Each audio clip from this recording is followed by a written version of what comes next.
Assalamualaikum warahmatullahi wabarakatuh. Saya, Rizka Putri Manuela, adalah generasi muda dari bangsa Indonesia. Saya juga dapat memahami dan menerapkan 45 butir Pancasila. Nah, untuk teman-teman semua yang nonton, juga harus paham dan bisa menerapkan ya. Jadi, mari kita bahas.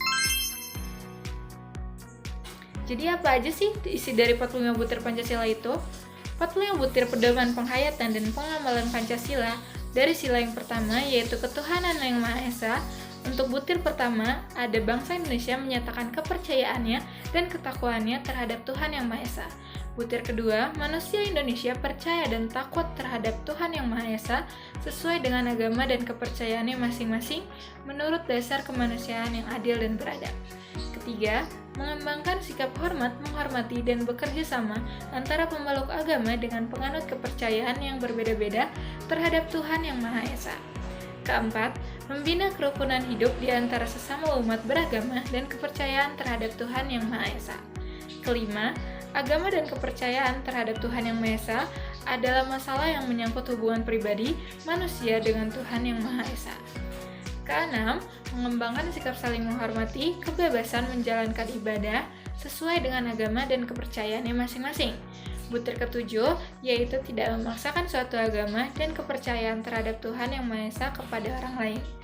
Contoh salah satu penerapannya adalah ketika kita bisa tetap saling menghargai dan menghormati teman-teman atau orang sekeliling kita yang memiliki agama atau kepercayaan yang berbeda dengan kita. Nah, untuk sila kedua, yaitu kemanusiaan yang adil dan beradab. Untuk butir pertama, yaitu mengakui dan memperlakukan manusia sesuai dengan harkat dan martabatnya sesuai makhluk Tuhan yang Maha Esa.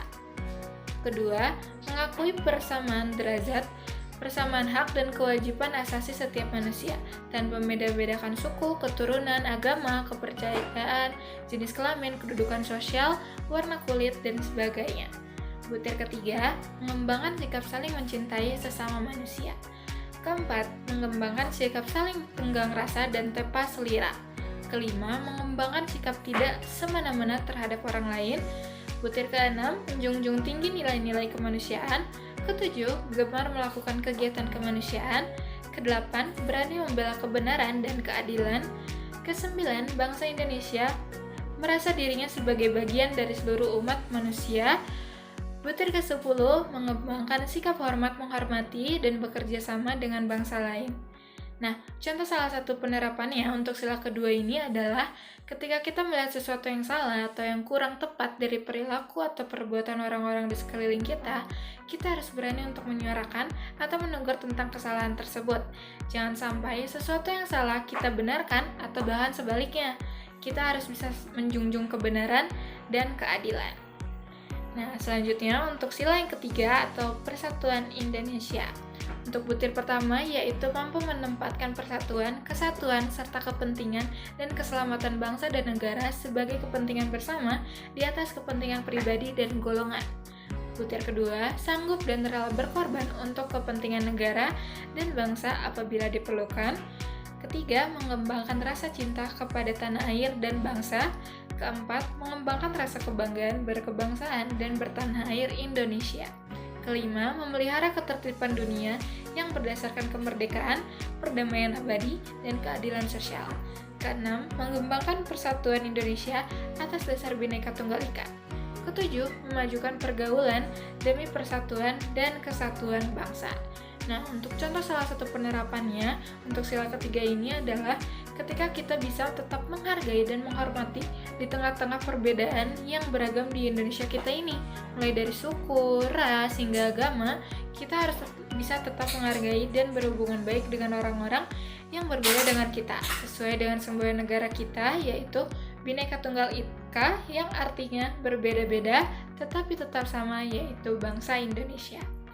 Nah, selanjutnya untuk sila keempat yaitu kerakyatan yang dipimpin oleh hikmah kebijaksanaan dalam permusyawaratan perwakilan.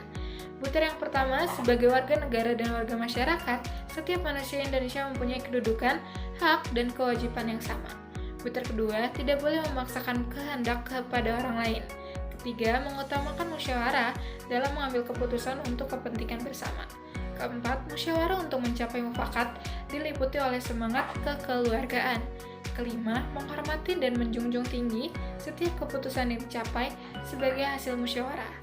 Keenam, dengan itikat baik dan rasa tanggung jawab, menerima dan melaksanakan hasil keputusan musyawarah. Ketujuh, di dalam musyawarah diutamakan kepentingan bersama di atas kepentingan pribadi dan golongan. Kedelapan, musyawarah dilakukan dengan akal sehat dan sesuai dengan hati nurani yang luhur. Kesembilan, keputusan yang diambil harus dapat dipertanggungjawabkan secara moral kepada Tuhan Yang Maha Esa. Junjung tinggi harkat dan martabat manusia, nilai-nilai kebenaran dan keadilan, mengutamakan persatuan dan kesatuan demi kepentingan bersama. Butir yang ke-10 yaitu memberikan kepercayaan kepada wakil-wakil yang dipercayai untuk melaksanakan permusyawaratan. Nah, contoh salah satu penerapan untuk sila keempat ini yaitu ketika dapat tetap menghargai dan menerima dengan lapang dada jika pendapat kita itu berbeda atau tidak menang dalam suatu musyawarah. Karena bagaimanapun kita harus mengutamakan kepentingan bersama sebelum kepentingan pribadi. Nah, untuk sila yang terakhir atau sila yang kelima yaitu keadilan sosial bagi seluruh rakyat Indonesia. Butir yang pertama yaitu mengembangkan perbuatan yang luhur yang mencerminkan sikap dan suasana kekeluargaan dan kegotong royongan. Kedua, mengembangkan sikap adil terhadap sesama. Ketiga, menjaga keseimbangan antara hak dan kewajiban. Keempat, menghormati hak orang lain. Kelima, suka memberi pertolongan kepada orang lain agar dapat berdiri sendiri. Keenam, tidak menggunakan hak milik untuk orang-orang yang bersifat pemerasan terhadap orang lain. Butir ketujuh yaitu tidak menggunakan hak milik untuk hal-hal yang bersifat pemborosan dan gaya hidup mewah. Butir ke-8 tidak menggunakan hak milik untuk bertentangan dengan atau merugikan kepentingan umum. Butir ke-9 suka bekerja keras.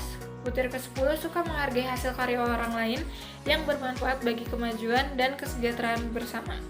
Dan butir yang terakhir yaitu yang ke-11 suka melakukan kegiatan dalam rangka mewujudkan kemajuan yang merata dan berkeadilan sosial. Nah, untuk contoh salah satu penerapannya adalah ketika melihat seseorang mendapat suatu ketidakadilan dari yang lebih berkuasa, kita tuh harus turut membantu. Sekurang-kurangnya jika kita tidak bisa membantu secara langsung, kita dapat menyuarakan ketidakadilan tersebut.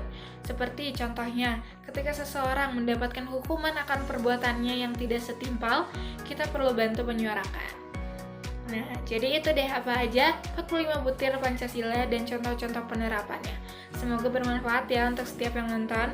Terima kasih untuk waktunya dan mohon maaf apabila ada kekurangan atau kesalahan. Wassalamualaikum warahmatullahi wabarakatuh.